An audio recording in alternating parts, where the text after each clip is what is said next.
Hello everyone, every participants, नमस्कार, good afternoon. मेरी तरफ से थैंक यू उद्यमिता हेल्पलाइन जिन्होंने मुझे ये opportunity the. Thank you Richa, thank you everyone. Thank you ma'am. जैसा आप सबको पता है, आज का टॉपिक है बजट 2023 एनालिसिस। सबसे पहले मैं अपना ब्रीफ इंट्रोडक्शन दे देती हूँ। Myself CA Pooja Goyal, owner of Goyal Pooja and associate. I am a CA in practice since last 5 years, and having my practice in Delhi, basically South Delhi. तो हम शुरू करें रिचा? यस मैम, बिल्कुल, it's up to you ma'am. Okay okay okay. तो सबसे पहले जो है वो ये है कि बजट क्या होता है। हम बजट की बातें करते हैं, बजट आ गया, पर बजट होता क्या है? एक लेमैन लैंग्वेज, लेमैन पर्सन क्या समझता है बजट से, और एक्चुअली बजट होता क्या है, और सरकार क्यों इतने एफर्ट डालती है कि हर साल वो बजट बनाती है, फिर उसे प्रेजेंट करती है, उसमें चेंजेस लाती है। हर साल इस टास्क की रिक्वायरमेंट क्यों होती है? तो काफी सारे क्वेश्चन है बजट के, बजट से रिलेटेड। तो हम पहले बेसिक चीजें समझ लेते हैं कि बजट क्या होता है।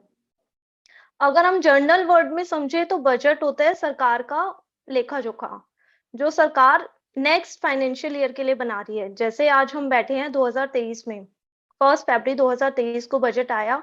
बजट में जो भी चीजें सरकार बता रही है वो 2023-2024 से रिलेटेड होती है। अप्रैल 2023 अप्रैल 2024 से रिलेटेड सरकार उसमें बताती है कि उन्हें एस्टिमेटेड कितना रिवेन्यू होगा from different different sources, like GST से, टैक्स से, कस्टम से, या कोई भी सरकार की जो इनकम होती है वो कहाँ कहाँ से होगी, और वो जो पैसा सरकार के पास आएगा वो सरकार कहाँ कहाँ खर्च करेगी। जैसे एजुकेशन में कितना लगाएगी, हेल्थ में कितना लगाएगी, डिफेंस में कितना लगाएगी, सोशल सिक्योरिटी में कितना लगाएगी, एंटरप्रेन्योरशिप में कुछ लगाना है तो कितना लगाएगी, स्किल डेवलपमेंट में कितना लगाएगी। तो ये बजट का एक ओवरऑल चीजें होती है। उसके अलावा बजट में जो चीजें आती हैं वो, अगर एक्ट में कोई चेंज करना है, अगर जैसे इनकम टैक्स एक्ट है, इनकम टैक्स एक्ट में अगर कोई चेंज लाना है, एक्ट में कोई लूप हॉल है, एक्ट के किसी प्रोविजन में चेंज लाना है, तो सरकार ऐसे चेंज नहीं ला सकती। उन्हें उसे लोकसभा, राज्यसभा और फिर प्रेसिडेंट की एसेंट लेनी पड़ेगी। तो वो सारे जो चेंजेस एक्ट में करने होते हैं वो सरकार बजट के थ्रू लाती है। इसीलिए हम देखते हैं कि हर साल बजट में इनकम टैक्स, जीएसटी और बाकी सारे एक्ट से रिलेटेड भी चेंजेस होते हैं। तो एक्ट में अगर कोई चेंज आना है तो वो बजट के थ्रू आएगा।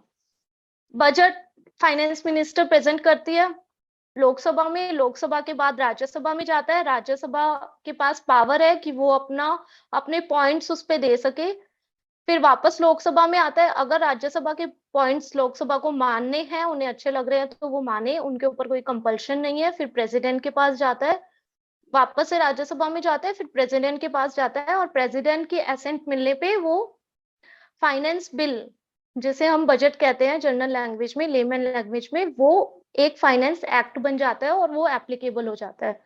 अब जो बजट आता है वो कब से एप्लीकेबल होगा? अब 1 फरवरी को जो बजट आया है वो एप्लीकेबल होगा 1 अप्रैल 2023 से। और कुछ सेक्शन में अगर सरकार ने एप्लीकेबिलिटी अलग ढाल दी है, उसमें मेंशन कर दिया कि ये वाला सेक्शन तब से एप्लीकेबल होगा, तो वो सेक्शन वहीं से एप्लीकेबल होगा। नहीं तो जनरली जो बजट के प्रोविजन है वो एप्लीकेबल होते हैं 1 अप्रैल 2023 से।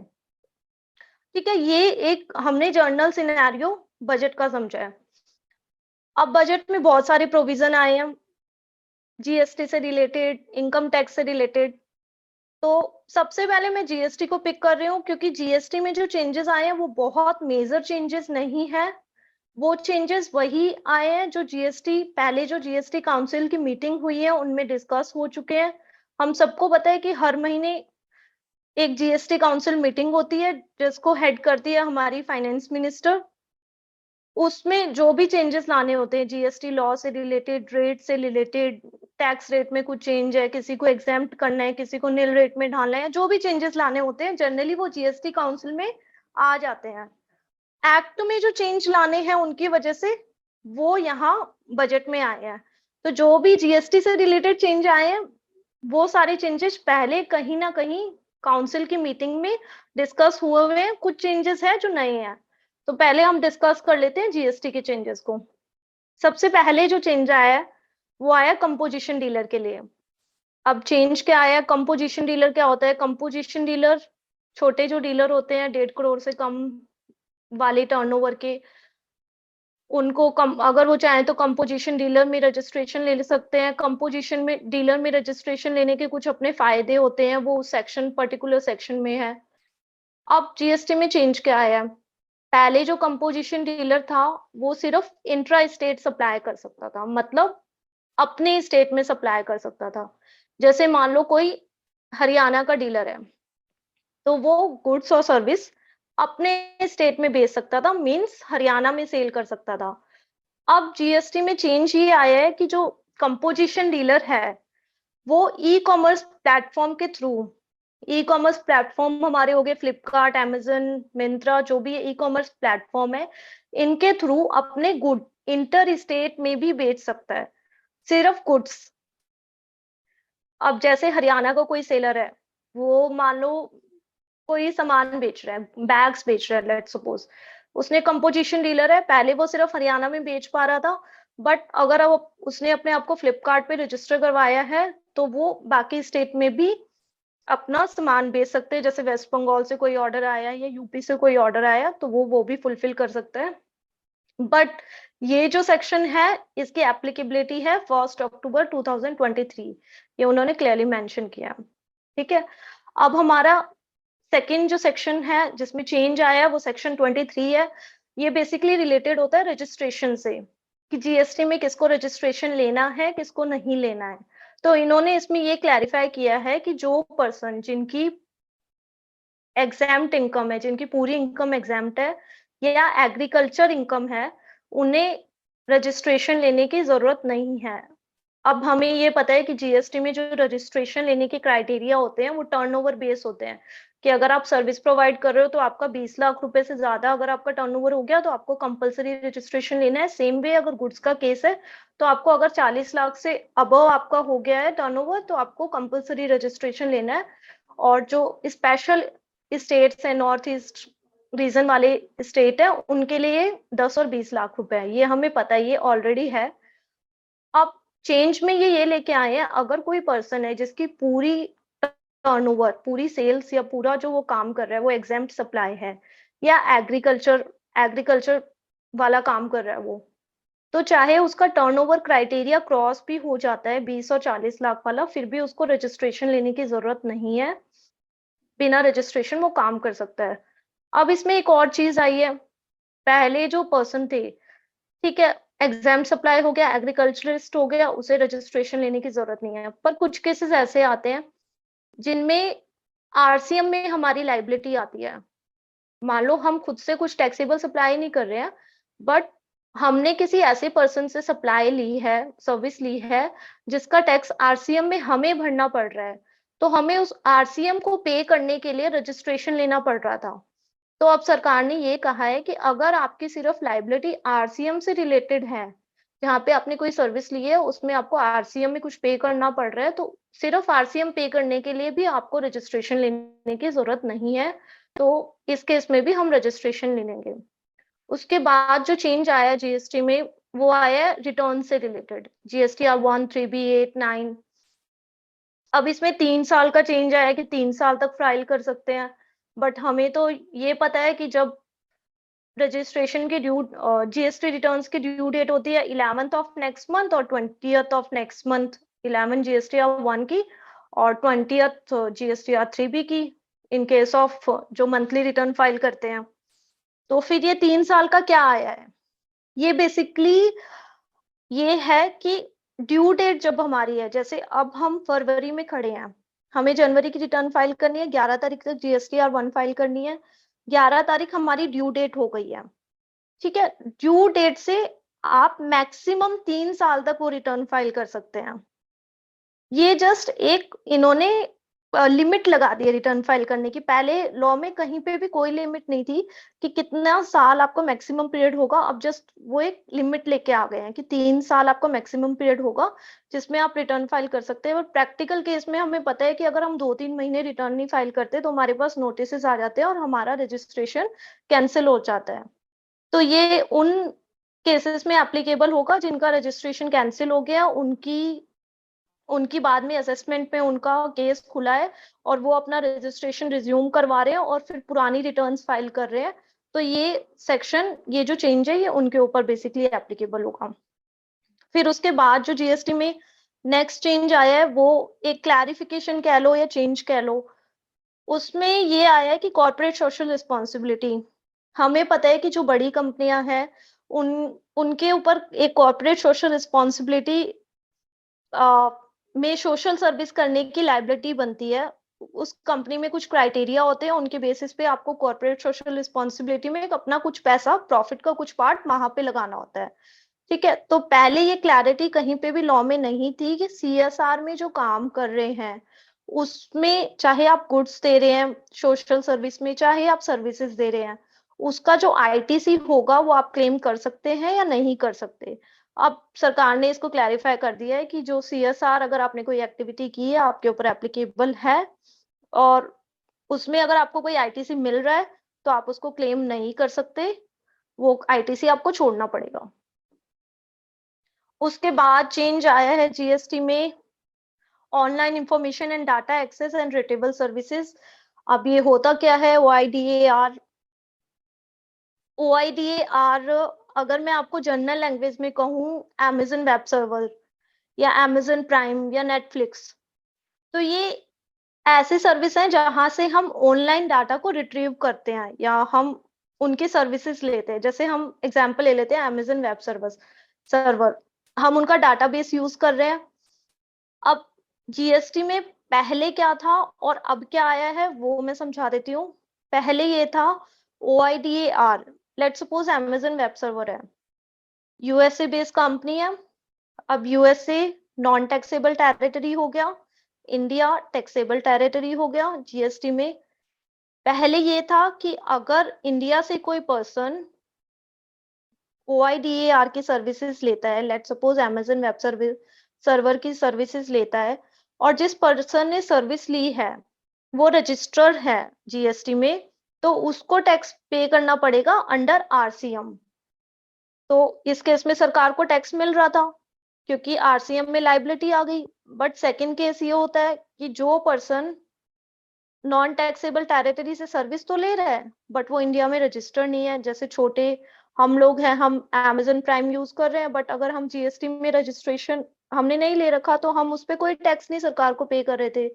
तो ओआईडीएआर भी टैक्स नहीं भर रही थी क्योंकि वो नॉन टैक्सेबल टेरिटरी में चली गई, और जो पर्सन उसकी सर्विस दे रहा है वो अनरजिस्टर्ड पर्सन है तो वो भी टैक्स नहीं भर रहा था। तो इस केस में सरकार को टैक्स का लॉस हो रहा था, तो वो एक क्लॉज लेके आए हैं जिसके अंदर वो कह रहे हैं कि अगर ओआईडीआर किसी टैक्सेबल टेरिटरी में अपनी सर्विसेज दे रहा है तो उसे इंडिया में रजिस्ट्रेशन लेना पड़ेगा, और जो भी वो अनरजिस्टर्ड पर्सन को सर्विस दे रहा है उसके टैक्स की पेमेंट, जीएसटी की पेमेंट ओआईडीएआर को इंडिया में रजिस्ट्रेशन लेके ओआईडीएआर को ही पे करनी पड़ेगी, ताकि सरकार को ये वाला जो जीएसटी है उसका लॉस ना हो। उसके बाद एक अमेंडमेंट आया है, इसका मैं थोड़ा सा बैकग्राउंड बता देती हूँ।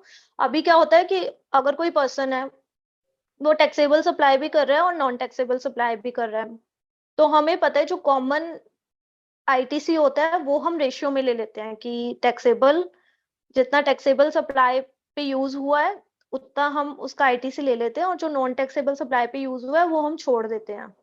ठीक है, अब इन ये भी एक क्लैरिफिकेशन ही कह सकते हैं आप कि सरकार ने बताया है कि अगर कोई पर्सन, पहले केस ये था कि अगर कोई पर्सन बाहर से कुछ इंपोर्ट करता है और बाहर की बाहर ही उसे बेच देता है, जैसे यूएसए से खरीदा और लेट्स सपोज यूके में बेच दिया, तो उसके ऊपर जीएसटी की कोई लाइबिलिटी नहीं थी क्योंकि बाहर से ही लिया, बाहर से वहीं वहीं से बेच दिया। बट अब केस ये बनता है कि वो आया तो यूएसए से, इंडिया में आया, इंडिया में जो पोर्ट्स पे वेयर हाउस वगैरह बने होते हैं वो उसमें सामान वो रखा, ठीक है, उसके थोड़े दिन वो रखा रहा, उसके बाद वो यूके चला गया मान लो। इंडिया में होम कंजम्पशन के लिए वो सामान यूज नहीं हुआ, बट वो इंडिया आया, वेयर हाउस गुड इंडिया के एससीज जोन या जो भी है वो इंडिया में आया, बट इंडिया में यूज नहीं हुआ। तो सरकार ने इसको क्लैरिफाई कर दिया है कि ये जो सिर्फ सामान आया इंडिया में बट होम कंजम्पशन के लिए यूज नहीं हुआ और फिर बाहर चला गया वापस से, तो हम इसको एग्जेम्प्ट सप्लाई ही मानेंगे, इसको हम जीएसटी के प्रीव्यू से बाहर रखेंगे। और इसके साथ साथ सरकार ने एक चीज और क्लैरिफाई कर दी है कि अगर किसी ने इस सर्विस पे पहले टैक्स भर दिया है, 1 जुलाई 2017 में जीएसटी आया था, तब से लेके 31/1/2019 तक अगर कोई इस पे टैक्स भर चुका है तो वो सरकार टैक्स वापस नहीं देगी। तो कोई अगर पहले भर चुका है तो वो टैक्स अब वापस नहीं मिलेगा, और जिन्होंने नहीं भरा है अगर उनके केस लिटिगेशन वगैरह में आएंगे तो उन्हें टैक्स भरने की जरूरत नहीं पड़ेगी, और जो फ्यूचर में है वो भी इसे एग्जाम्प्ट सप्लाई में कवर करें।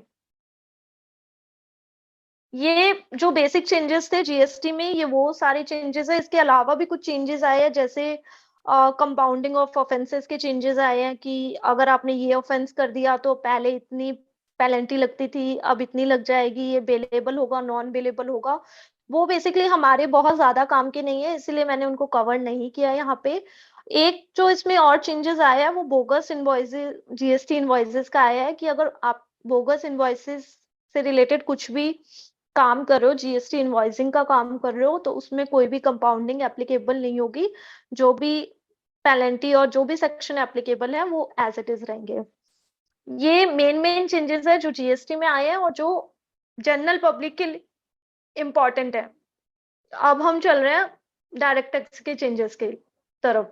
डायरेक्ट टैक्सेस में एक्चुअली ज्यादा चेंजेस हैं और कुछ मेजर चेंजेस है जो मिडिल क्लास पर्सन को भी इफेक्ट करेंगे और एक नॉर्मल बिजनेसमैन को भी इफेक्ट करेंगे। तो डायरेक्ट टैक्सेस में सबसे पहले जो चेंज आया है वो हम सबको पता है, न्यूज में भी हम सुन रहे हैं, 7 लाख तक कोई टैक्स नहीं है, ये वाली रिबेट मिलेगी, ये नहीं मिलेगी, टैक्स में ये चेंज आ गया, हम डिडक्शन नहीं ले सकते, या बहुत सारी बातें हमारे माइंड में चल रही है। तो सबसे पहले मैंने कवर किया है न्यू टैक्स रिजिम, जिसे हम बोल रहे हैं नया टैक्स रेट की जो स्लैब्स आई हैं, मैंने सबसे पहले उसे ही कवर किया है डायरेक्ट टैक्स में। अब ये नया और पुराना ये क्या चीज है, क्या मतलब क्या चेंज आया है, और दोनों है या एक है, पुराना चला गया है या फिर पुराना भी है, क्या डिडक्शन किस में मिलेंगी, पुराना हम ले हमें तब फायदा होगा या नया ले तब फायदा होगा, कब से एप्लीकेबल है, तो ये सारी चीजें हम इसमें डिस्कस करेंगे। सबसे पहले न्यू टैक्स रिजिम क्या है। सरकार टैक्स के न्यू स्लैब्स लेके आई है, स्लैब रेट, कि ये आपके स्लैब रेट है। अगर आप आपकी इनकम इन स्लैब में है तो आपको इतना इतना टैक्स भरना पड़ेगा। स्लैब रेट स्क्रीन पे आपको दिख रही है। अगर 3 लाख तक आपकी इनकम है तो आपको कोई टैक्स नहीं भरना। 3 लाख से ज्यादा 6 लाख तक अगर है तो 5% भरना है। 6 लाख से ज्यादा और 9 लाख तक है तो 10%, 9 से 12 15, 12 से 15 20%, और 15 लाख से ज्यादा है तो 30%। ये आपकी नई टैक्स स्लैब्स हैं। अब एक क्वेश्चन और है कि 3 लाख से 6 लाख 5% है, तो ये 7 लाख वाला जो हम सुन रहे हैं कि 7 लाख तक कोई टैक्स नहीं लगेगा, ये क्या चीज है, तो वो भी मैं बता देती हूँ। सरकार क्या करती है, एक सेक्शन है 87A, उसमें हमें रिबेट देती है। तो अगर आपकी 7 लाख तक की इनकम है तो आपका टैक्स बनेगा 3 लाख से 6 लाख में 5%, मतलब कि 15,000 रुपए टैक्स, और 6 लाख से 7 लाख तक 10%, मतलब 10,000 और, तो टोटल हमारा टैक्स बना है 25,000। तो 25,000 तक के टैक्स पे सरकार हमें रिबेट दे रही है 87A में, कि अगर आपका 25,000 तक टैक्स है तो वो टैक्स मैं नहीं लूंगी, वो आपको माफ है। आपकी आप जब आईटीआर अपनी भरेंगे तो आपका पहले टैक्स कैलकुलेट होगा 25,000, फिर नीचे आएगा rebate under section 87A 25,000, total tax liability 0। ठीक है, पहले भी हमें ये रिबेट मिल रही थी, पुराने टैक्स रिजीम में भी वो हमारी थी 5 लाख तक की इनकम पे। 5 लाख तक की इनकम पे हमारा टैक्स बन रहा था 12,500। तो वही सेम सेक्शन 87A में हमें 12,500 की रिबेट मिल जाती थी और हमारे नेट टैक्स लाइबिलिटी हो जाती थी 0। और सेम वही रिबेट अब यहाँ पे मिल रही है, यहाँ पे हमें 25,000 तक मिल रही है। अब इसमें हमें पता है कि नेक्स्ट जो न्यू टैक्स रिजीम है उसमें हमें कोई भी डिडक्शन नहीं मिल रही। जो पहले हम डिडक्शन क्लेम कर रहे थे, जैसे पीपीएफ की डिडक्शन ले रहे थे, लाइफ इंश्योरेंस की ले रहे थे, म्यूचुअल फंड्स की ले रहे थे, किसी ने होम लोन ले रखे है उसकी प्रिंसिपल की डिडक्शन, इंटरेस्ट अमाउंट की डिडक्शन, चिल्ड्रन की एजुकेशन पे जो पैसा लग रहा था उसकी डिडक्शन, और एजुकेशन लोन ले रखा है उससे रिलेटेड डिडक्शन, मेडिकल इंश्योरेंस से, हम बहुत सारी डिडक्शन थी जो हम पहले ले रहे थे। बट अगर कोई पर्सन न्यू टैक्स रेजिम में जा रहा है तो वो डिडक्शन नहीं मिलेंगी। अब हमारे पास ऑप्शन है, हम न्यू या ओल्ड में से कौन से चूज करना चाहें वो कर लें। हाँ, हमारे पास ऑप्शन है। अगर हम ओल्ड टैक्स रिजिम चूज करना चाहें तो हमें एक फॉर्म भरना पड़ेगा, उसमें हमें बताना पड़ेगा कि हम ओल्ड टैक्स रिजिम चूज करना चाह रहे हैं, तो हमें ओल्ड पे चला जाएंगे हम।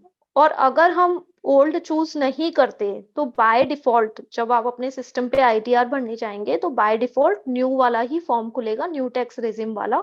तो वो तो बाय डिफॉल्ट है ही। अगर किसी को ओल्ड पे जाना है तो उसे स्पेसिफिकली एक फॉर्म और भरना पड़ेगा रिटर्न भरने से पहले कि मुझे ओल्ड ऑप्ट करनी है। अब अगर किसी ने एक बार ओल्ड ऑप्ट कर ली या न्यू ऑप्ट कर ली और बाद में वो सोचे कि मैं अब चेंज कर लेता हूँ, नेक्स्ट ईयर में चेंज कर लेता हूँ, फिर वापस ओल्ड कर लेता हूँ, फिर वापस न्यू, तो वो ऐसा नहीं कर सकता। सिर्फ सैलरी पर्सन ऐसा कर सकते हैं कि वो हर साल अपना ऑप्शन चेंज कर सकते हैं।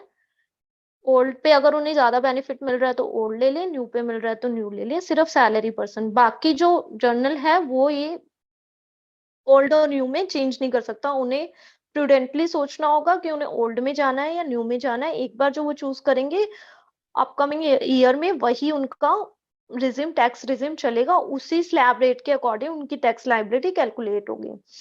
अब जो न्यू टैक्स रिजिम है उसमें सारी डिडक्शन तो हटाई दी है, पर कुछ डिडक्शन ऐसी हैं जो अभी न्यू टैक्स रिजिम में एग्जिस्ट कर रही हैं।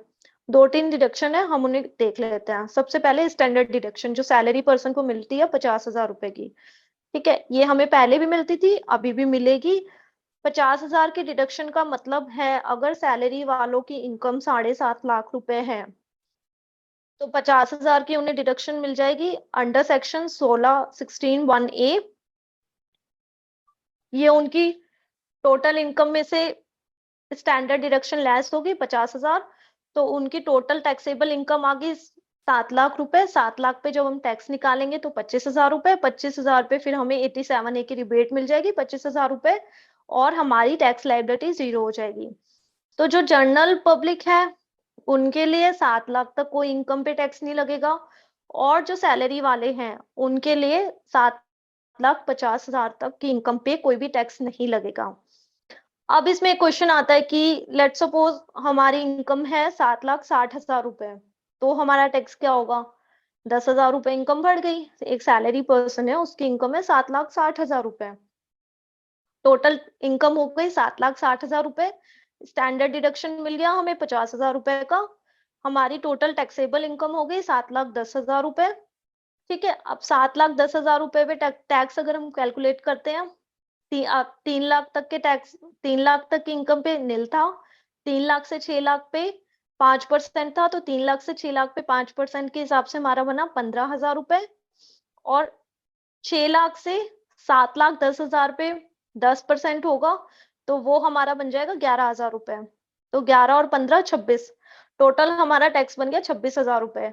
अब क्योंकि हमें 87A की डिडक्शन अगर हमारा 25,000 रुपए तक का टैक्स होता तो मिलती, अब हमारा टैक्स बन गया 26,000 रुपए, तो अब हमें पूरा 26,000 रुपए पे करना पड़ेगा। हमें कोई भी डिडक्शन नहीं मिलेगी, 4% उस पे सेस भी भरना पड़ेगा। अब सबके माइंड में क्वेश्चन होगा कि इनकम तो हमारी बढ़ी 10,000 रुपए से और टैक्स हमने दे दिया 26,000 रुपए। तो एक्चुअली ये होगा, आपको सोचना पड़ेगा कि अगर आपकी 7.5 लाख तक की इनकम है तो आप टैक्स ब्रैकेट से बाहर होंगे। अगर आपकी 10,000 रुपए भी इनकम बढ़ गई तो आपको 26,000 रुपए का टैक्स लाइबिलिटी आ गई। उसी तरह आपको ये चीज कैलकुलेट करनी पड़ेगी कि अगर हमारी 5, 10, 15,000 रुपए इनकम बढ़ रही है जो इस ब्रैकेट में फॉल कर रहे हैं तो उनकी टैक्स लाइबिलिटी बढ़ जाएगी। ठीक है, अब डिडक्शंस पे हम वापस आते हैं। स्टैंडर्ड डिडक्शन मैंने आपको बता दिया, सैलरी वालों के लिए है 50,000 की। उसके बाद फैमिली पेंशन में पहले हमें डिडक्शन मिलती थी अब पहले फैमिली पेंशन होता क्या है, पेंशन स्कीम में पेंशन मिलती है, दो तरह की पेंशन होती है, एक तो पर्सन को खुद मिलती है और एक जब किसी इंसान की डेथ हो जाती है तो उसके फैमिली मेंबर्स को मिलती है। तो यहाँ पे फैमिली पेंशन कवर है, मतलब डेथ के बाद जो फैमिली को मिलेगी वो वाली पेंशन। ये पहले भी डिडक्शन मिलती थी, ये डिडक्शन मिलती थी जो आपका पेंशन अमाउंट है उसका 1/3 कर लो। लाइक आपकी पेंशन आ रही है और लेट सपोज 60,000 रुपए पेंशन आ रही है, तो उसका 1/3 हो गया 20,000 रुपए और अप टू रुपीज 15,000। तो आपको जो इसमें डिडक्शन मिलेगी वो 15,000 तक मिलेगी, मतलब 1/3 और 15,000 विच एवर इज लेसर, दोनों में से जो कम होगा उसकी डिडक्शन मिलेगी। तो इस केस में ये वाला पहले भी एप्लीकेबल था, ये वाली डिडक्शन हमें पहले भी मिलती थी और ये वाली डिडक्शन उन्होंने न्यू रिजिम में भी रखी है कि फैमिली पेंशन अगर किसी को आ रही है तो वो 15,000 रुपए तक की डिडक्शन या 1/3 ऑफ पेंशन की डिडक्शन जो भी दोनों में से कम है वो क्लेम कर सकते हैं। सेकेंड थर्ड जो रिडक्शन है वो है अग्निवीर कॉर्पस फंड। इसके लिए उन्होंने एक नया सेक्शन इंट्रोड्यूस किया है, ATCC-H2। ये क्या चीज है, अग्निवीर क्या चीज है? सरकार ने एक स्कीम निकाली थी, अग्निपथ स्कीम। उसमें उसका पर्पस था कि वो इंडियन आर्मी में सोल्जर्स को रिक्रूट करेंगे और जो उनको इनकम होगी, मतलब उनकी जो सैलरी होगी उसका कुछ पार्ट, जैसे हमारा PF कटता है ना, वैसे ही उनका कुछ पार्ट कट के अग्निवीर कॉर्पस फंड में जाएगा और कुछ पार्ट सरकार भी अग्निवीर कॉर्पस फंड में देगी।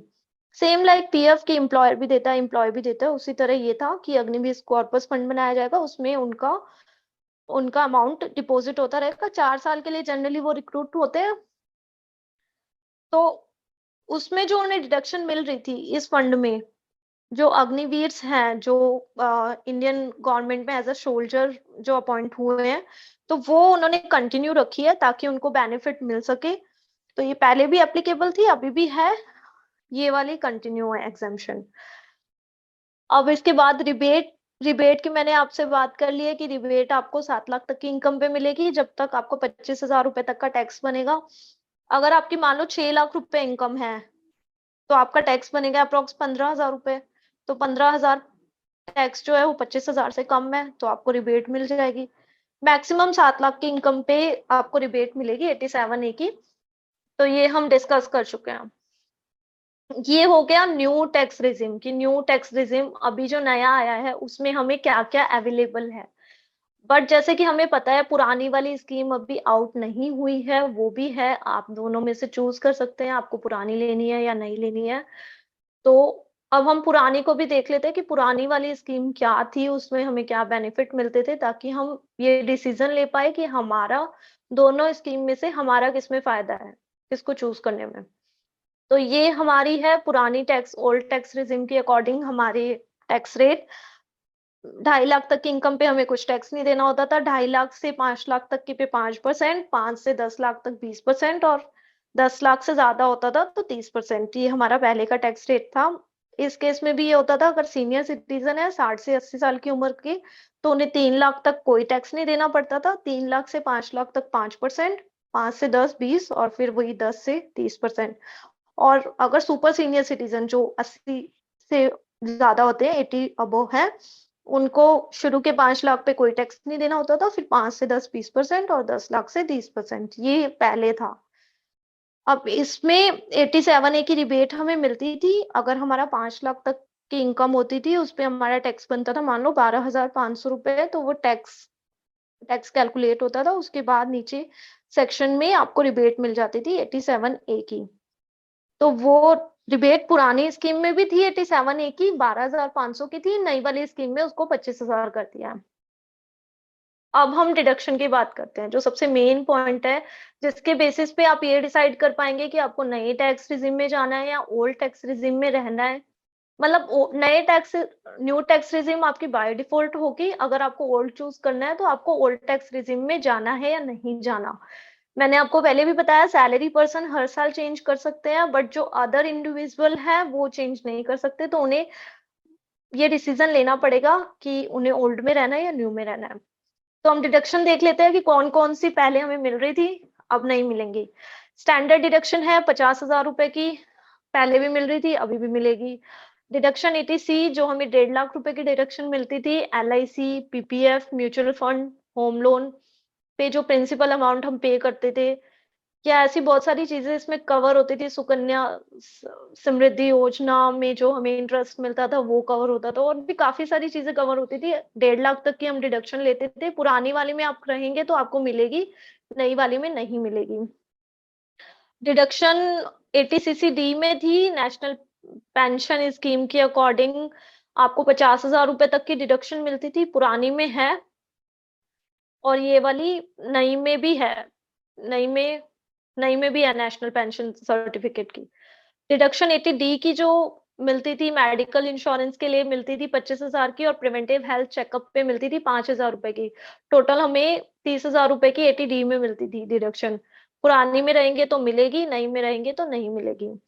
80TTA, TTB interest on saving bank account पे हमें 10,000 रुपए की डिडक्शन मिलती थी, और डिपॉजिट पे हमें सीनियर सिटीजन को मिलती थी 50,000 रुपए की डिडक्शन। इंटरेस्ट जो हमें रिसीव हो रहा है, पुरानी में मिलेगी, नई में नहीं मिलेगी।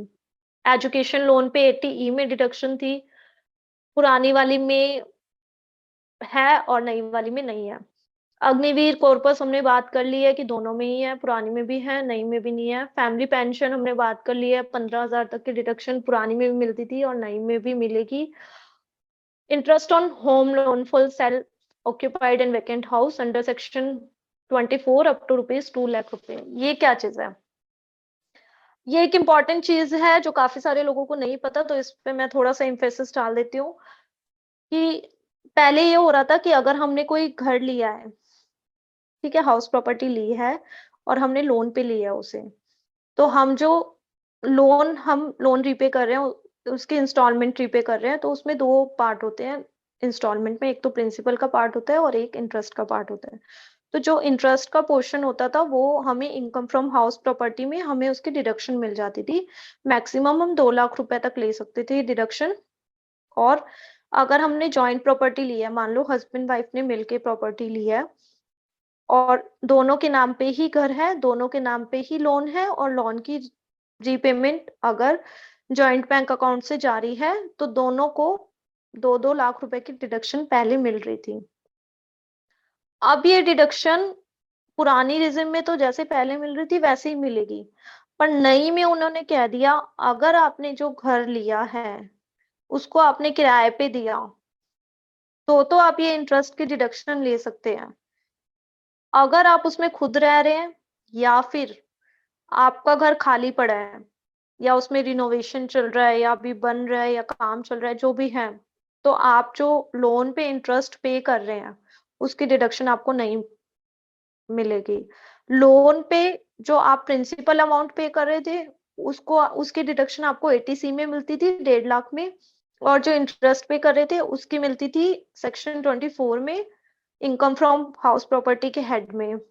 अब वो कह रहे हैं कि अगर आप खुद रह रहे हैं उस हाउस में, या फिर आपका काम चल रहा है, खाली पड़ा है, तो आपको कोई डिडक्शन नहीं मिलेगी। अगर आपने उसको लेट आउट कर रखा है और आपको रेंट रिसीव हो रहा है तो आपको उसकी डिडक्शन मिलेगी, बट सिर्फ उतने अमाउंट की जितना आपका रेंट आ रहा है। लेट सपोज आपका रेंट आ रहा है 50,000 रुपए, और आपकी जो इंस्टॉलमेंट जा रही है घर की वो जा रही है, लेट सपोज 3 लाख रुपए जा रही है। 3 लाख में से 2,40,000 आपका है प्रिंसिपल का पार्ट, और उसमें 60,000 रुपए है इंटरेस्ट का कंपोनेंट। तो आपका जो है income from let out property हो गया 50,000 रुपए, और जो उसमें नीचे डिडक्शन आएगी अंडर सेक्शन 24, वो मैक्सिमम आप 50,000 तक ही ले सकते हैं, आप 60,000 नहीं ले सकते। पहले ओल्ड टैक्स रिजिम में हम 60,000 ले लेते थे, अब न्यू टैक्स रिजिम में हम उसे 50,000 तक ही रखेंगे। और अगर इन केस वो उस घर में हम खुद रह रहे हैं तो हमें वो 50,000 की भी डिडक्शन नहीं मिलेगी, हमें कुछ भी उसमें हम क्लेम नहीं कर पाएंगे। उसके बाद है हाउस रेंट अलाउंस और लीव ट्रेवल अलाउंस, जो सैलरी पर्सन लेते हैं। अब ये ओल्ड टैक्स रेजिम में ये एग्जिस्ट कर रहा है, न्यू में नहीं कर रहा। और चैप्टर 6A की जितनी भी डिडक्शंस हैं, ऑलमोस्ट 70 डिडक्शन है जो पुरानी टैक्स रेजिम में है, डिफरेंट डिफरेंट सेक्शन में डिफरेंट डिफरेंट जिनकी एप्लीकेबिलिटी है, और वो नई टैक्स रेजिम में नहीं है। तो ये कंपैरेटिव स्टडी हो गई ओल्ड और न्यू टैक्स रिजिम की डिडक्शंस की। तो अगर किसी की इनकम स्लैब से ज़्यादा है, तो वो अपना डिसीज़न ले कि वो क्या-क्या डिडक्शन पहले ले रहा था और कहाँ-कहाँ उसकी इन्वेस्टमेंट है। उसके बाद वो चेक करे कि उसका टैक्स रेट किस में कम बन रहा है, ओल्ड में या न्यू में, और फिर वो चूज़ करे कि उसे कौन से टैक्स रेजिम में जाना है। अब कुछ और इम्पोर्टेंट अमेंडमेंट्स आई हैं, ये तो हमारा वो एक सेक्शन हो गया न्यू और ओल्ड वाला। उसके अलावा जो अमेंडमेंट आई है, हम वो डिस्कस कर लेते हैं। फर्स्ट है उसमें कि 5 करोड़ तक की इनकम पे पहले सरचार्ज लगता था 37%, उसको अब रिड्यूस करके 25% कर दिया है। तो ये उन पर्सन्स के लिए जिनकी इनकम 5 करोड़ से ज़्यादा है, सिर्फ़ उन्हीं के लिए एप्लीकेबल है। फिर सेकंड इसमें है कि लीव एनकैशमेंट। लीव एनकैशमेंट क्या होता है कि जब आप सैलरी सर्विस कर रहे हो और आपको सैलरी मिल रही है, तो आपको कुछ लीव्स मिलती हैं, छुट्टियाँ जिन्हें कहते हैं। अगर आप वो छुट्टियाँ क्लेम मतलब उन उस दिन आप जाते हो ऑफ़िस, तो कुछ छुट्टियाँ ऐसी होती हैं जिनको आप इन कैश करवा सकते हो। सारी छुट्टियों को नहीं, कुछ होती हैं जिनको इन कैश हम करवा सकते हैं। और अगर वो आप at the time of retirement उन्हें इन कैश करवा रहे हो, तो जब आपको रिटायरमेंट पे उन लीव्स का जो आपको एक्चुअली छुट्टियाँ मिलनी थी, बट आप उन छुट्टियों वाले दिन आपने काम किया, आपने अब उन्हें इन कैश करवाया है। पहले उसकी 3 लाख तक की डिडक्शन थी कि 3 लाख तक के पे हम कोई टैक्स नहीं लेंगे, उससे ज़्यादा होगा तो हम टैक्स लेंगे। अब इन सरकार ने इसे बढ़ा के 25 लाख तक कर दिया कि अगर 25 लाख तक के आप अपनी लीव इन कैश कराते हो at the time of retirement, तो हम कोई टैक्स नहीं लेंगे, वो एग्ज़ेम्प्ट हो जाएगी। अब प्रिज़म्पटिव टैक्सेशन के सेक्शन होते हैं 44 एडी, 44 एडी ए। इसकी लिमिट्स उन्होंने बढ़ा दी है, 3 करोड़ कर दी है 2 करोड़ से इन केस ऑफ बिज़नेस, और इन केस ऑफ प्रोफेशन ये हो गई है 75 लाख, जो पहले थी 50 लाख रुपए। अब प्रिज़म्पटिव टैक्सेशन में क्या होता है कि आपको बुक्स ऑफ अकाउंट मेंटेन नहीं करनी पड़ती, ठीक है? आप जो अपना बिज़नेस के केस में हम बात करते हैं, आपका जो टोटल टर्नओवर है, आप उसका 8% प्रॉफिट दिखा सकते हो, और अगर आपकी 95% तक बैंकिंग चैनल से ट्रांज़ैक्शन है, तो आप 6% उसका प्रॉफिट दिखा सकते हो। तो ये प्रिज़म्पटिव टैक्सेशन होती है। ये इसकी पहले लिमिट 2 करोड़ थी, अब उसे बढ़ा के 3 करोड़ कर दिया। सेम वे प्रोफेशनल्स के लिए होता है कि आप अपना जो भी आपकी प्रोफेशनल इनकम है, उसका 50% आप खर्चा दिखा दो, 50% उसको इनकम में ले लो। तो आपको अलग से बुक्स मेंटेन करने की ज़रूरत नहीं होती अपने प्रोफेशंस की। तो अब इस लिमिट को बढ़ा के 75 लाख कर दिया कि 75 लाख तक की अगर किसी की प्रोफेशनल इनकम है, तो वो 44 एडीए में अपना 50% वाला क्लॉज़ एप्लीकेबल कर सकता है।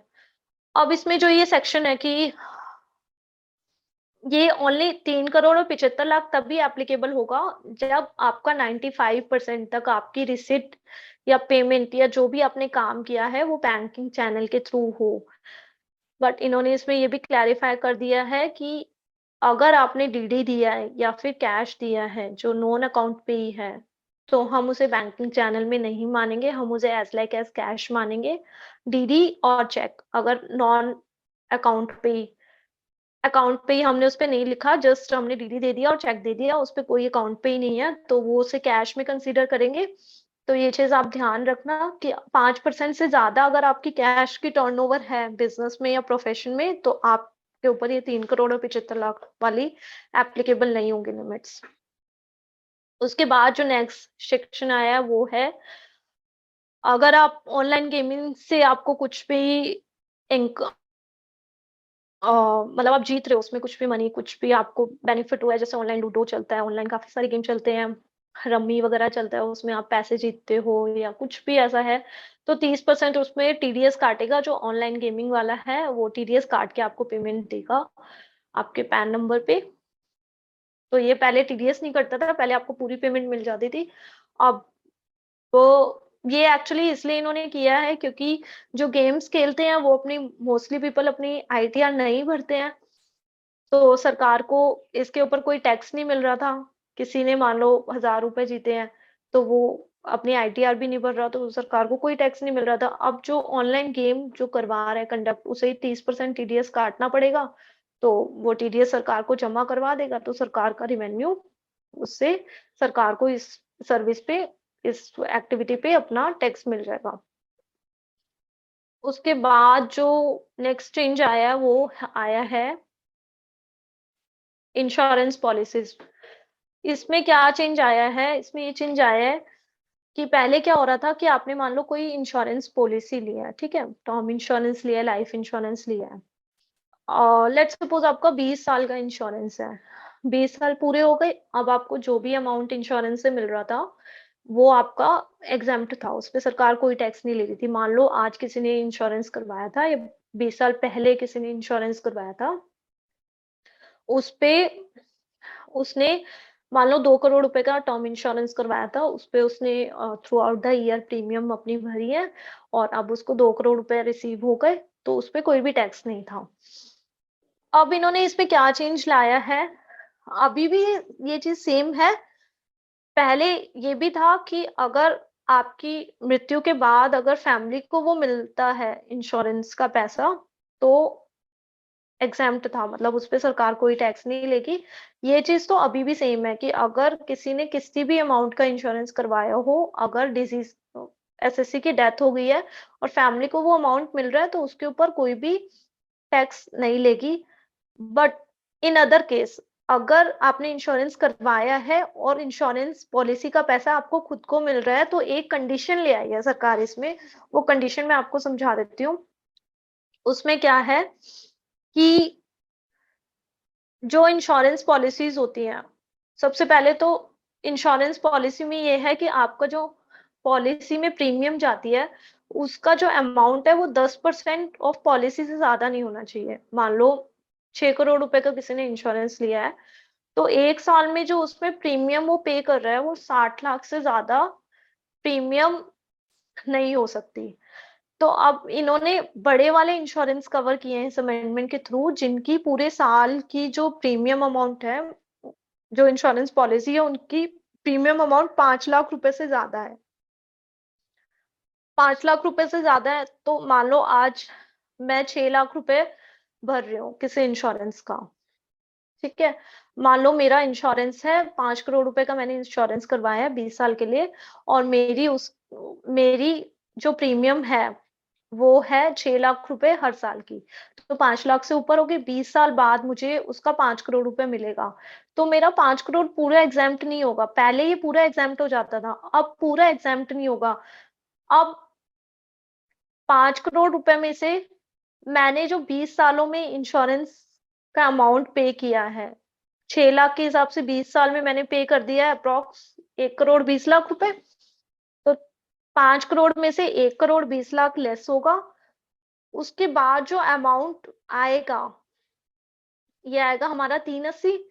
380 टैक्सेबल होगा। पहले ये 5 करोड़ पूरा एग्जाम्प्ट हो रहा था, अब सिर्फ 1 करोड़ 20 लाख एग्जाम्प्ट होगा, जो मैंने इंश्योरेंस के प्रीमियम का पैसा दिया है, क्योंकि मेरा प्रीमियम का अमाउंट था 5 लाख रुपए से ज्यादा। अगर ये 5 लाख रुपए से कम होता तो मेरा पूरा एग्जाम्प्ट हो जाता, क्योंकि मैंने बड़ा वाला इंश्योरेंस लिया है और मेरा पॉलिसी के प्रीमियम का पैसा 5 लाख से ज्यादा है। तो अब ये वाला मेरा पॉलिसी में जो मुझे अमाउंट मिला है लेस, जो मैंने पिछले सालों में पॉलिसी का प्रीमियम पे किया है, जो अमाउंट आएगा वो टैक्सेबल हो जाएगा। और इस केस में सेम है, अगर फैमिली को मिलता है तो दोनों ही केस में, पुराने केस में और नए केस में, दोनों ही केस में एग्जेम्प्ट होगा। फैमिली के हाथ अगर कुछ पैसा मिलता है तो उस पे सरकार टैक्स नहीं लेगी। ठीक है, अब इसके बाद जो अमेंडमेंट आई है वो आई है सेक्शन 54 एंड 54F में। इसमें भी ये भी बड़ी वाली अमेंडमेंट है, जो मतलब जनरल पब्लिक के लिए नहीं है, जो प्रॉपर्टीज लेते हैं बेचते हैं। अब मैं आपको सेक्शन 54 और 54 क्या चीज है उसकी एक जरा थोड़ी सी ब्रीफिंग दे देती हूँ, ताकि आपको समझ आ रहा है कि ये अमेंडमेंट है किस चीज के लिए। जब हम कोई प्रॉपर्टी लेते हैं और फिर हम उसे बेचते हैं, मान लो हमने आज को प्रॉपर्टी ली है 1 करोड़ रुपए की और हमने उसको 5 साल के बाद 5 करोड़ रुपए की बेच दिया, तो हमारी सेल वैल्यू होगी 5 करोड़, हमारी उसमें परचेज वैल्यू हो गई 1 करोड़, उस पर हम इंडेक्सेशन लगा लेंगे 5 साल का, जो भी वैल्यू आएगी, लेट्स सपोज 2 करोड़ रुपए आ गए इंडेक्सेशन लगाने के बाद, तो 3 करोड़ रुपए का हमें उसमें फायदा हुआ है प्रॉपर्टी में, जिसे हम बोलते हैं लॉन्ग टर्म कैपिटल गेन। तो लॉन्ग टर्म कैपिटल गेन पे हमारा टैक्स लगता है। तो सेक्शन 54 और 54F जो है वो कहता है कि आपका जो ये कैपिटल गेन है, अगर आप इसको किसी और एसेट में मतलब किसी और प्रॉपर्टी में, रेजिडेंशियल हाउस में इन्वेस्ट कर देते हैं, तो हम आपका जो कैपिटल गेन टैक्स आपके ऊपर लगने वाला था, हम वो कैपिटल गेन टैक्स नहीं लेंगे। मतलब कि आपने जो 3 करोड़ रुपए आपके आए हैं कैपिटल गेन के, अगर मैंने वो 3 करोड़ रुपए का कोई हाउस खरीद लिया, रेजिडेंशियल प्रॉपर्टी खरीद ली या कंस्ट्रक्ट करवा ली जो 54 एफ में कंडीशन है उनके अकॉर्डिंग, तो मुझे वो 3 करोड़ रुपए पे कैपिटल गेन टैक्स नहीं देना पड़ रहा था। अब इस केस में लोग क्या कर रहे थे, जैसे कोई बड़े-बड़े बिल्डर हैं, उन्होंने क्या किया, 30 करोड़ रुपए का मान लो कोई प्रोजेक्ट बनाया, जिसमें उन्होंने घर बनाए, सब कुछ बनाया और वो प्रोजेक्ट उन्होंने 100 करोड़ रुपए में बेच दिया पूरा प्रोजेक्ट, मतलब घर बेच दिए, तो उन्हें बेसिकली प्रॉफिट हो गया 70 करोड़ रुपए का। अब वो 70 करोड़ रुपए पे वैसे तो उन्हें कैपिटल गेन टैक्स देना चाहिए, पर वो सेक्शन 54 और 54 एफ में क्या करते थे, किसी और प्रॉपर्टी में इन्वेस्ट कर देते थे इनकी कंडीशन के अकॉर्डिंग। तो 70 करोड़ रुपए की उन्होंने इन्वेस्टमेंट करी और उन्हें कोई भी टैक्स नहीं देना पड़ा। 30 करोड़ रुपए जो उन्होंने पहले लगाए थे, वो उन्होंने अपने पास रख लिए। 70 करोड़ रुपए जो उनका फायदा था, उन वो दूसरे हाउस में, दूसरी प्रॉपर्टी में इन्वेस्ट कर दिया। सेम वे जब जो इन प्रॉपर्टी की कंडीशन होती है कि 3 साल तक आपको अपने पास रखनी है, 3 साल के बाद वो 70 वाली 140 की बेच दी और फिर जो कैपिटल गेन हुआ वो इन्वेस्ट कर दिया। तो इस तरह वो मनी आगे से आगे कैपिटल गेन उन्हें देना नहीं पड़ रहा था टैक्स और आगे से आगे वो जो कैपिटल गेन आता था वो इन्वेस्ट करते जा रहे थे। तो सरकार ने इस चीज को, इस लूपहॉल को कर्ब करने के लिए कह सकते हैं कि इसमें एक प्रोविजन डाल दिया कि अगर आपका 10 करोड़ रुपए तक का कैपिटल गेन है, तब तो ठीक है। आप दूसरी प्रॉपर्टी में इन्वेस्ट करो, सेक्शन 54 एफ का बेनिफिट ले सकते हो।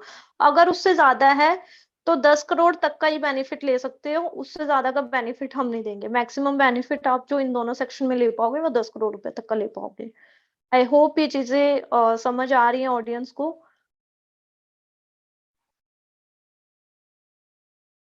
इसके बाद जो हमारा सेक्शन आया है, अभी बहुत सारी न्यूज में भी बातें चल रही हैं कि फॉरेन डायरेक्ट इन्वेस्टमेंट जो आ रहा था, अब वो आ नहीं पाएगा।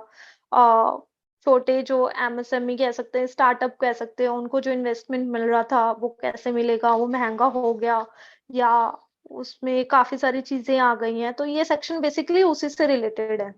अब इस सेक्शन का थोड़ा सा मैं बैकग्राउंड बता देती हूँ कि पहले क्या हो रहा था। पहले ये हो रहा था कि कंपनी जिसमें पब्लिक इंटरेस्टेड नहीं है, मतलब कि पब्लिक इंटरेस्टेड नहीं है, इसका मतलब हुआ प्राइवेट कंपनी, क्योंकि अगर जिसमें पब्लिक का पैसा लग जाता है वो पब्लिक कंपनी हो जाती है। लिमिटेड कंपनी कह ले या पब्लिक कंपनी कह ले, उनमें पब्लिक का पैसा लगा होता है। तो सेक्शन 56(2)(7)(b) के अकॉर्डिंग वो कंपनी जिनमें पब्लिक इंटरेस्टेड नहीं है, दैट्स मीन प्राइवेट कंपनी, वो अगर किसी पर्सन से, मतलब किसी रेजिडेंट से इक्विटी लेती है, पैसे लेती है ऑन बिहाफ ऑफ इक्विटी, जैसे कि हम अपने शेयर से देते हैं और कुछ इन्वेस्टमेंट ले आते हैं प्राइवेट कंपनी में। तो पहले ये हो रहा था कि आप ले सकते हो, किसी रेजिडेंट से इक्विटी ले सकते हो और उसके बदले में आप उसे अपनी वैल्यूएशन के अकॉर्डिंग शेयर दे सकते हो। ये पहले भी था, ये अभी भी है।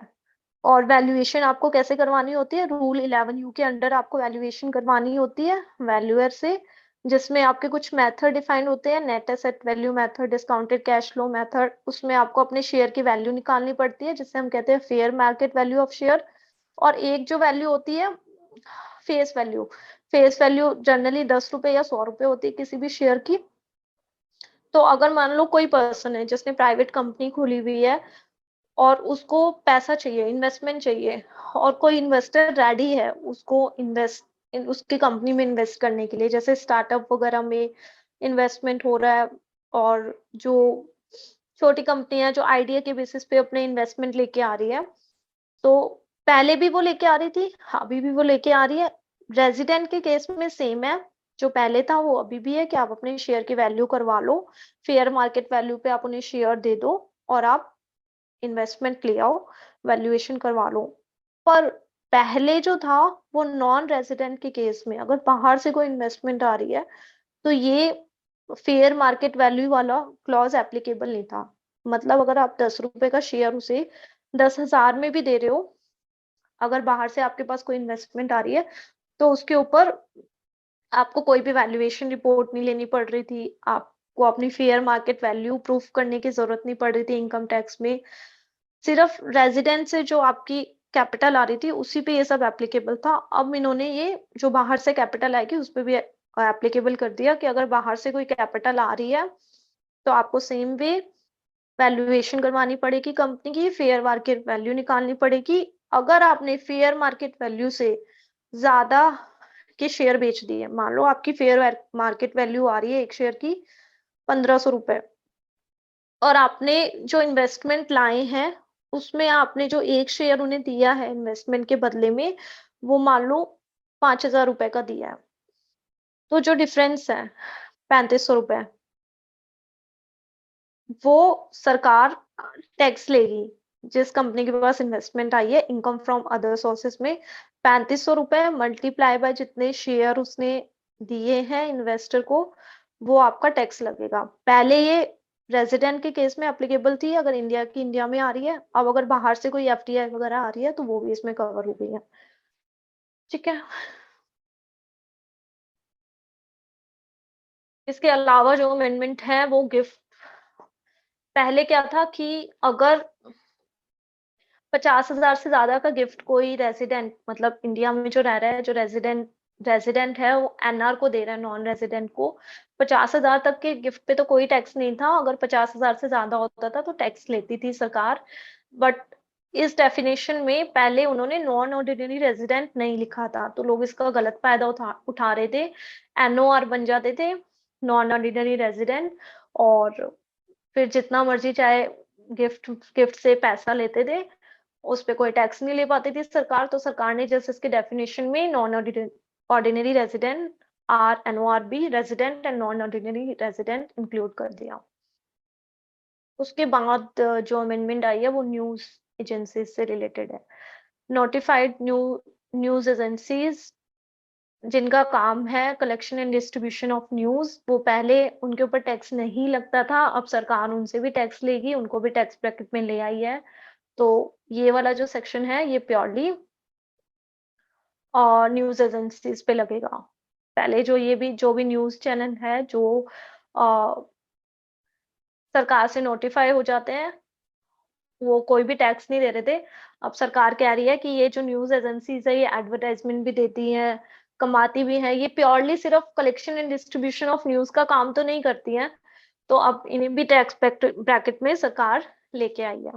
उसके बाद है कोऑपरेटिव सोसाइटी।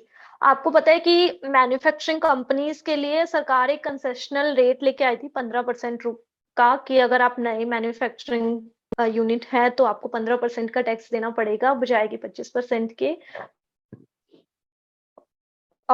वही सेम जो 15% का बेनिफिट है उसमें कुछ कंडीशंस थी कि ये कंडीशन आप फुलफिल करोगे कि आपके प्लांट एंड मशीनरी नहीं होनी चाहिए, आपको प्रोडक्ट मैन्युफैक्चरिंग स्टेट से पहले होना चाहिए, कमेंसमेंट ऑफ बिजनेस स्टेट से पहले होनी चाहिए, काफी सारी कंडीशन थी अंडर सेक्शन 115 BAB के अकॉर्डिंग। तो सेम वे सरकार ये कंपनीज के लिए एप्लीकेबल था सेक्शन 115 BAB, सेम वे सरकार कोऑपरेटिव सोसाइटी के लिए भी ले आई है कि अगर आप न्यू मैन्युफैक्चरिंग कोऑपरेटिव सोसाइटी हैं और आप रजिस्टर कर रहे हैं 1/4/2023 से पहले, तो आपके लिए एक नया सेक्शन आ गया 115 BAE जिसमें आपको सेम जो कंपनी के ऊपर कंडीशन थी सेम सारी कंडीशन यहाँ पे भी एप्लीकेबल है। अगर वो आप सारी कंडीशन फुलफिल कर रहे हैं तो आपको 15% टैक्स देना पड़ेगा बजाय कि 25% या 30% जिसमें भी आप पहले फॉल कर रहे थे। अब MSME से रिलेटेड क्या है बजट में, एक अमेंडमेंट बहुत इंपॉर्टेंट है MSME के लिए, उससे फायदा है, मतलब सबके लिए बहुत इंपॉर्टेंट है और इसके प्रैक्टिकल जो एस्पेक्ट्स होंगे आई थिंक वो बहुत बड़े होने वाले हैं। और मे बी अगर ये अमेंडमेंट इतनी वास्ट है कि अगर इसकी कंप्लायंस पे जाएंगे तो कंपनीज के वर्क बर्डन भी बढ़ेगा, प्रोफेशनल्स का भी बढ़ेगा, और प्रैक्टिकली इसको 100% फुलफिल करना थोड़ा सा डिफिकल्ट टास्क होगा। अमेंडमेंट क्या है? कोई एमएसएमई है जिससे आपने सर्विसेज ली है, ठीक है? अब आपने अगर उसके साथ कोई एग्रीमेंट किया हुआ है, एग्रीमेंट किया हुआ है कि हम आपसे सर्विस लेंगे, आपको इतने दिन में आपकी पेमेंट देंगे, तो वो एग्रीमेंट के अकॉर्डिंग आप पेमेंट दे सकते हो।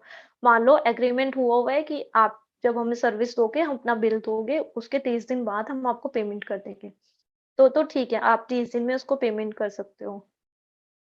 अदरवाइज़ आपने अगर किसी एमएसएमई से सर्विस ले ली, तो आपको 15 दिन के अंदर-अंदर उसकी पेमेंट करनी पड़ेगी।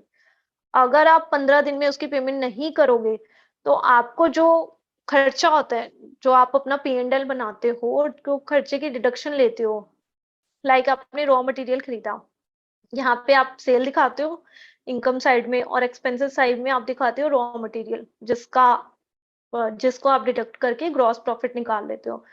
तो अगर आपने एमएसएमई से खरीदा है और आपने 15 दिन में पेमेंट नहीं करी, अगर एग्रीमेंट है तो एग्रीमेंट में जितने दिन लिखे हुए हैं उतने दिन में आप पेमेंट कर सकते हो। अगर कोई एग्रीमेंट नहीं है तो 15 दिन। अगर एग्रीमेंट है तो उस केस में भी मैक्सिमम 45 दिन हो सकता है। ऐसा नहीं है एग्रीमेंट में आपने 100 दिन लिख दिया कि 100 दिन बाद में पेमेंट दूंगा तो एग्रीमेंट प्रिवेल करेगा, नहीं। मैक्सिमम तो 45 डेज है ही। एग्रीमेंट में अगर 45 डेज से कम का कुछ है तो एग्रीमेंट प्रिवेल करेगा, अदरवाइज 15 दिन में आपको एमएसएमई की पेमेंट करनी है। अगर आपने पेमेंट नहीं की तो आपको अपने बुक्स में उस एक्सपेंसेस का डिडक्शन नहीं मिलेगी, मतलब एक्चुअल पेमेंट बेसिस पे ही डिडक्शन मिलेगी। अब मान लो कोई पर्सन है, ठीक है, एग्रीमेंट है, एग्रीमेंट में 45 डे या 40 डे लिखा हुआ है। अब मार्च में हम है, मान लो 1 मार्च को बिल आया है, एमएसएमई से हमने कुछ गुड्स लिए थे, 1 मार्च को हमारे पास इनवॉइस आया और वो ड्यू कब होगा? वो होगा 10 अप्रैल को। अब ड्यू होने से पहले तो हम उसकी पेमेंट कर ही नहीं सकते, 31 मार्च को हमें बुक क्लोज करनी होती है। तो अब ये एमएसएमई क्या हमें इसका एक्सपेंसेस क्लेम होगा या नहीं होगा? तो इस केस में हमें एक्सपेंसेस क्लेम होगा, क्योंकि आप 31 मार्च को आज आपका अमाउंट ड्यू ही नहीं हुआ था। अगर वो ड्यू हो जाता और हम पेमेंट नहीं करते, तो उस केस में हमें एक्सपेंसेस हम वो क्लेम नहीं कर पाते, बट क्योंकि 31 मार्च को हमारा एक्सपेंस ड्यू ही नहीं हुआ था, तो इस केस में हम अपना एक्सपेंसेस का डिडक्शन ले सकते हैं। बट अगर केस ये हुआ कि जनवरी में कोई बिल आया हुआ है और मैक्सिमम तो 45 डेज ही हो सकता है, मार्च तक हमने उसकी पेमेंट ही नहीं की, किसी भी वजह से आपका डिस्प्यूट चल रहा है या कोई भी रीजन हो, एक्सवाइजेड रीजन, कुछ माल रोक लिया है, कोई भी, अगर ड्यू हो गई थी पेमेंट और हमने नहीं किया है, तो आप उसका अपने बुक्स ऑफ अकाउंट में उसका क्लेम नहीं ले सकते। उसकी एक अलग से रिपोर्टिंग भी होती है, अभी भी होती है टैक्स ऑडिट रिपोर्ट में, एमएसएमई को जो पेमेंट गई है, कितनी पेमेंट गई है और कितनी पेमेंट ड्यू थी जो नहीं गई है, जो जानी चाहिए थी। और एमसीए पे भी इसका एक अलग से फॉर्म भरा जाता है, वो तो अभी भी भरा जाता है, अब उसमें डिटेल रिपोर्टिंग होगी।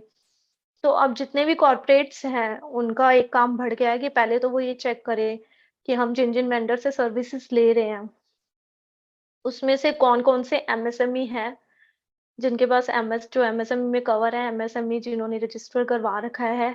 जो एमएसएमई में कवर हैं, उन्हें प्रायोरिटी बेसिस पे पेमेंट करनी पड़ेगी 15 दिन में। अगर एग्रीमेंट नहीं है, तो आप एग्रीमेंट उनसे बना लीजिए, जिसमें आप मैक्सिमम 45 डेज़ पेमेंट का टर्म लिख सकते हैं। और उसके बाद मेक श्योर कि आपकी जो पेमेंट एमएसएमईज़ को जानी है, वो आप विदिन टाइम लिमिट कर दो।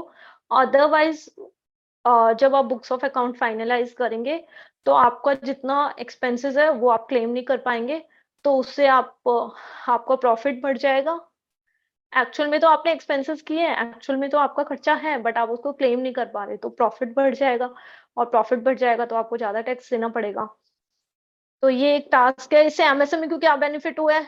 एमएसएमई को ये बेनिफिट हुआ है कि उनकी पेमेंट टाइमली आ जाएगी, क्योंकि सबको डर लगेगा कि अगर हमने पेमेंट नहीं की तो हमें अपना खर्चा क्लेम नहीं कर पाएँगे हम। तो ये बेनिफिट एक एमएसएमई को इससे हो रहा है।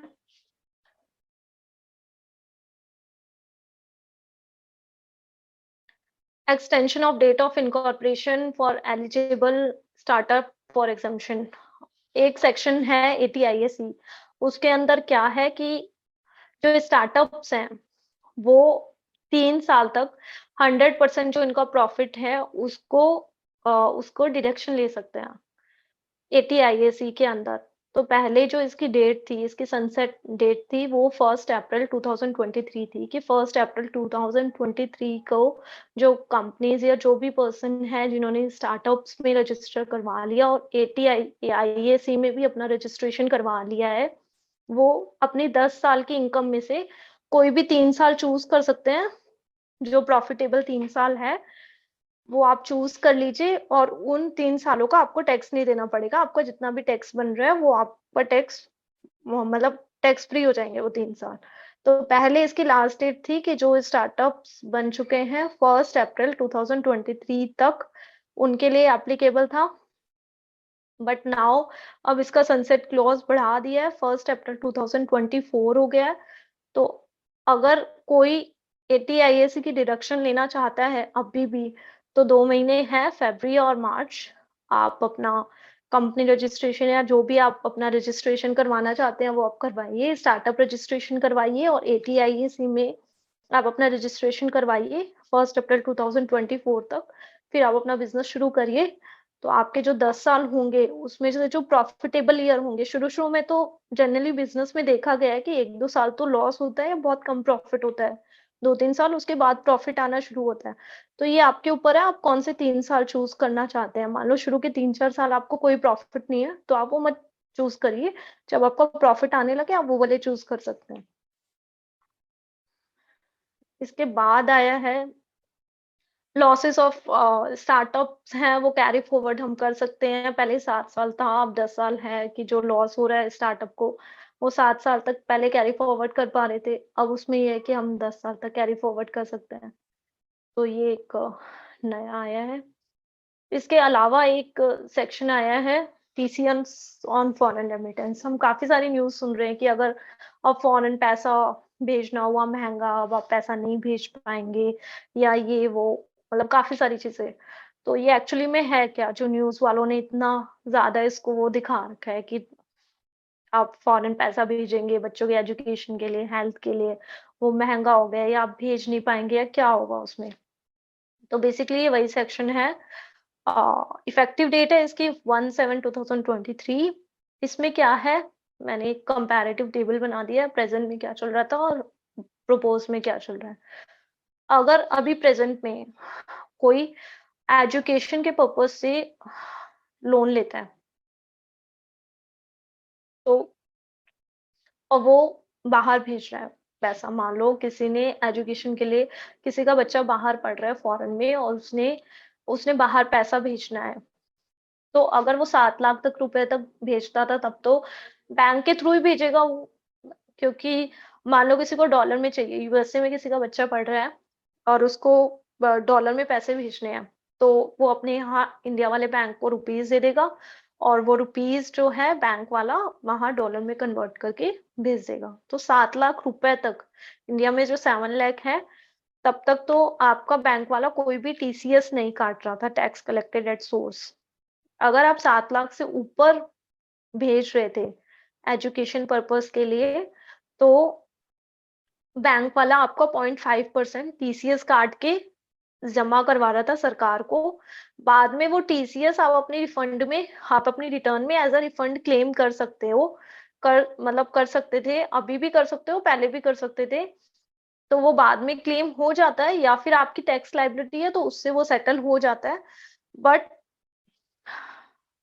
अब जो ये TCS के रेट्स हैं इनमें चेंज कर दिया है सरकार ने, इसीलिए ये बातें चल रही है कि जो फॉरेन में पैसा भेजना है वो महंगा हो गया है।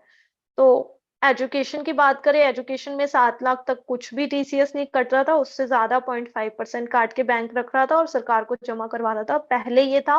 अभी जो प्रपोज आया है उसमें भी यही है, उसमें कोई चेंज नहीं हुआ। फिर अदर देन एजुकेशन के पर्पज से, ऊपर वाले में तो लोन था कि लोन लिया है फाइनेंशियल इंस्टीट्यूट से फिर भेजा है।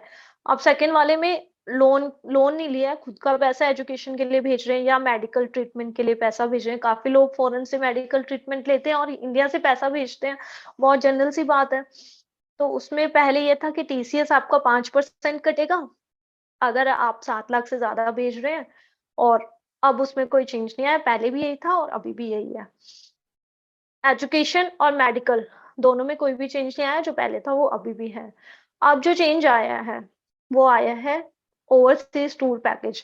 मान लो आपका बच्चा है, वो बाहर घूमने गया है, या कोई भी फैमिली मेंबर है वो बाहर घूमने गया है, या आप उसे पैसा भेज रहे हो, तो पहले इसमें था कि 5% बैंक आपसे टीसीएस काटेगा, अपने पास रखेगा, सरकार को जमा करवाएगा, फिर जब आप रिटर्न भरोगे तब उसको आप क्लेम कर सकते हो, उसका रिफंड ले सकते हो।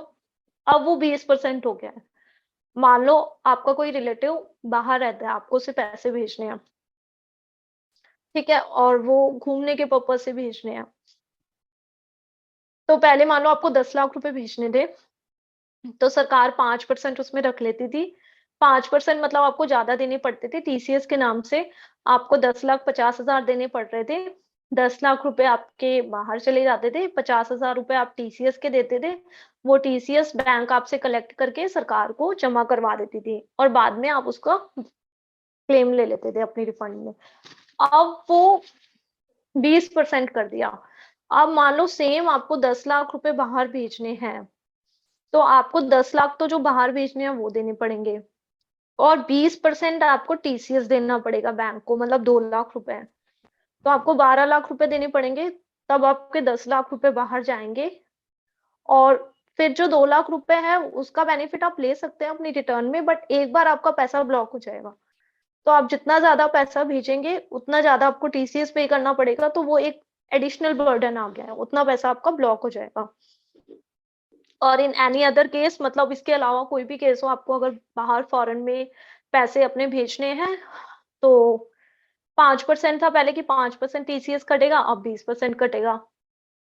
तो इसीलिए ये जो बातें चल रही हैं कि फॉरेन पैसा भेजना महंगा हुआ है, ये सब बातें इसी वजह से हुई है कि अब बैंक आपसे ज्यादा टीसीएस काट के रखेगा। और इसके पीछे सरकार का, इसको बढ़ाने के पीछे सरकार का ये पर्पस है कि जो लोग बाहर पैसा भेज रहे हैं, इंडिया में कमा रहे हैं और बाहर पैसा भेज रहे हैं, बाहर उनके रिलेटिव्स रह रहे हैं या कोई भी रह रहा है, उनको वो पैसा भेज रहे हैं, तो वो कम कर दे, वो पैसा भेजना, इंडिया का पैसा बाहर कम जाए, क्योंकि टीसीएस ज्यादा लगेगा, तो लोग उतना ज्यादा पैसा बाहर नहीं भेज पाएंगे, उनका पैसा टीसीएस में ब्लॉक होएगा। तो ये सोच के सरकार ने इसके रेट्स बढ़ाए हैं। That's all, this is all about the budget. जो भी मेन चेंजेस थे वो मैंने आपको बता दिए। एक जो हम इंश्योरेंस पॉलिसी की बात कर रहे थे, जो मैंने आपको समझाया था कि 5 लाख रुपए तक की या उससे ज्यादा की आप इंश्योरेंस पॉलिसीज लोगे, तो आप जब मेच्योरिटी पे आपको पैसा मिलेगा तो वो पूरा टैक्सेबल होगा, सिर्फ उसका इंश्योरेंस पॉलिसी का प्रीमियम का अमाउंट डिडक्ट होगा। वो एप्लीकेबल है 1 अप्रैल 2023 के बाद। जो पॉलिसीज हम लेंगे, मान लो किसी की पुरानी कोई पॉलिसी चल रही है और उसपे वो प्रीमियम कितना भी भर रहा था, 10 लाख, 15 लाख, 20 लाख, तो वो पुरानी पॉलिसीज पे सरकार ने इसको स्पेसिफिकली बताया है कि पुरानी पॉलिसीज पे एप्लीकेबल नहीं है। जो नई पॉलिसीज आएंगी ये सिर्फ उसी के ऊपर एप्लीकेबल है, जो नई 1 अप्रैल 2023 से पॉलिसीज लेंगे उनके ऊपर ये एप्लीकेबल होगा। Ma'am first of all thank you so much, काफी इंफॉर्मेटिव आज का वेबिनार रहा। तो हमारे पार्टिसिपेंट के ना क्वेश्चंस आ रखे हैं, और मैं सभी पार्टिसिपेंट से रिक्वेस्ट करना चाहूंगी, आप हैंड रेज कर लीजिए, मैं डायरेक्टली मैम से बात करा दूंगी। वेंकटेश जी का क्वेश्चन है, एक बार मैं इनको कनेक्ट ही कर लेती हूँ मैम।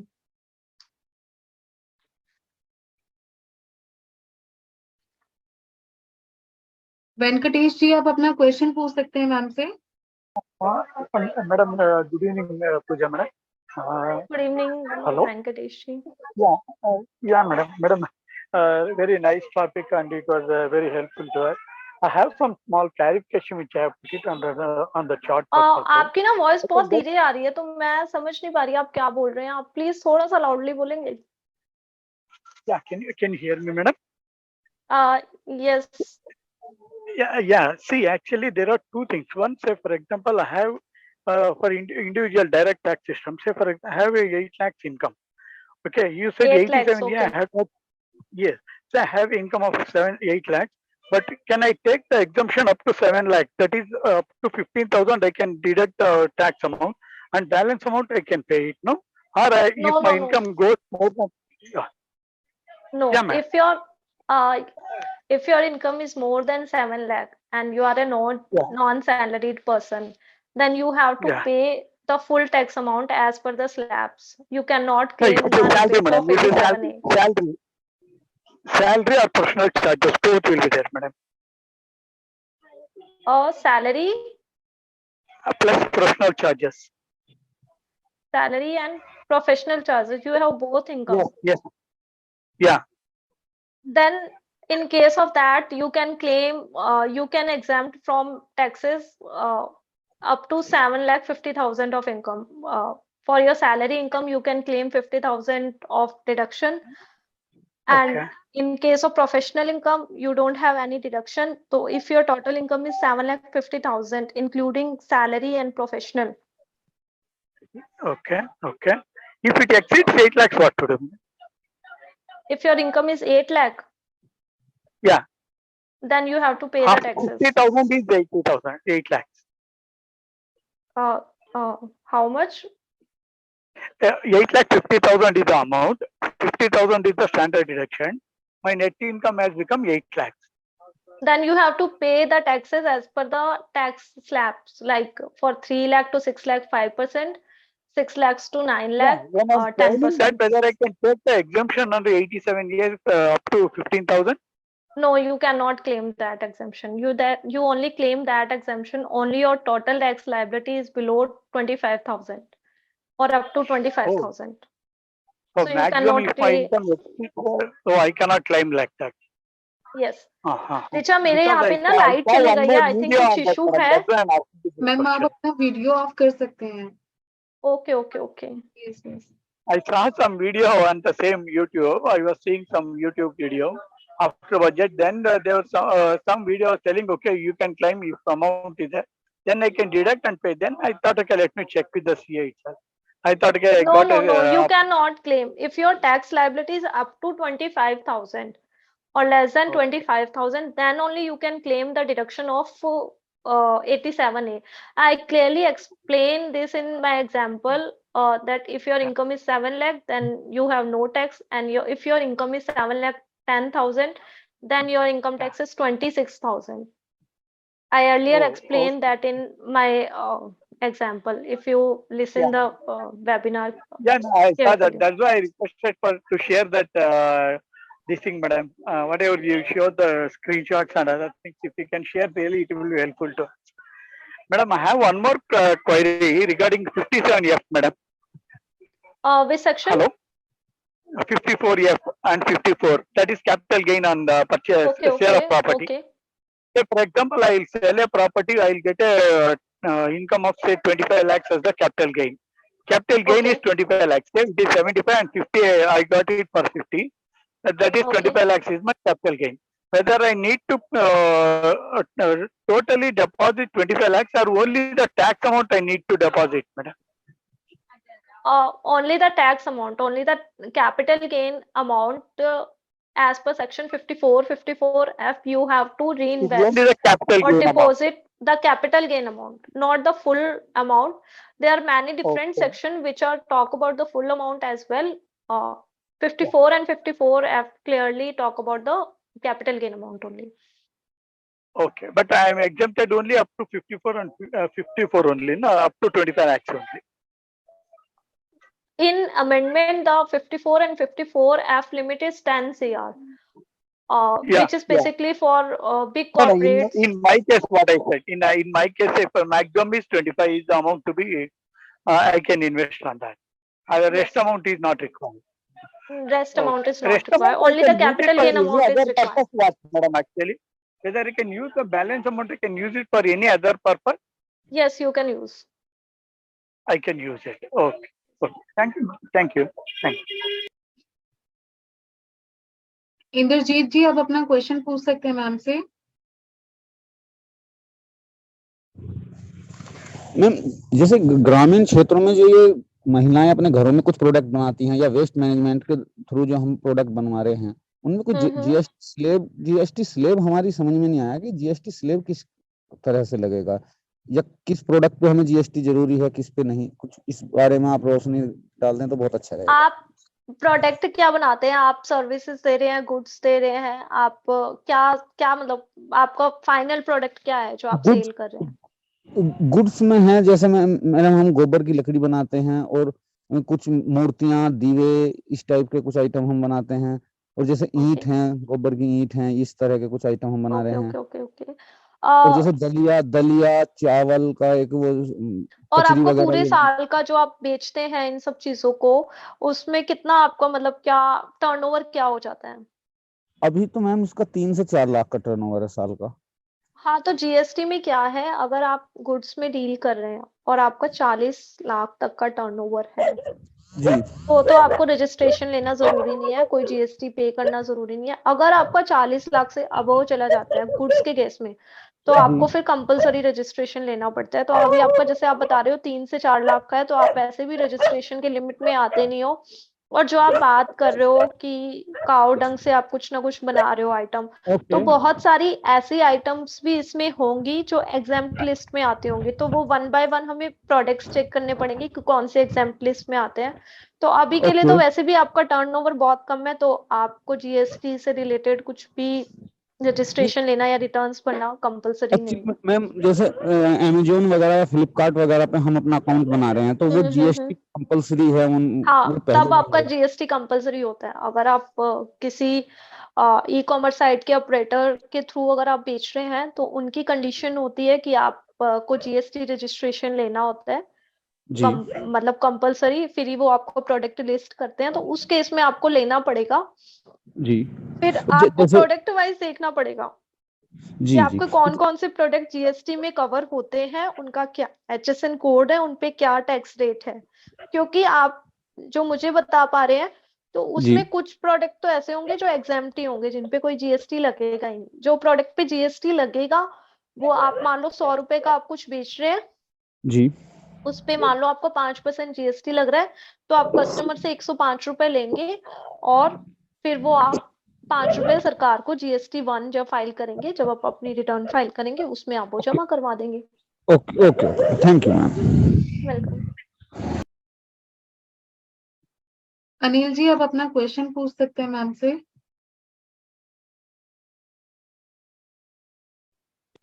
विवाद से विवाद scheme 1 and 2 for MSMEs, particularly in the case of service contracts taken from the government PSUs.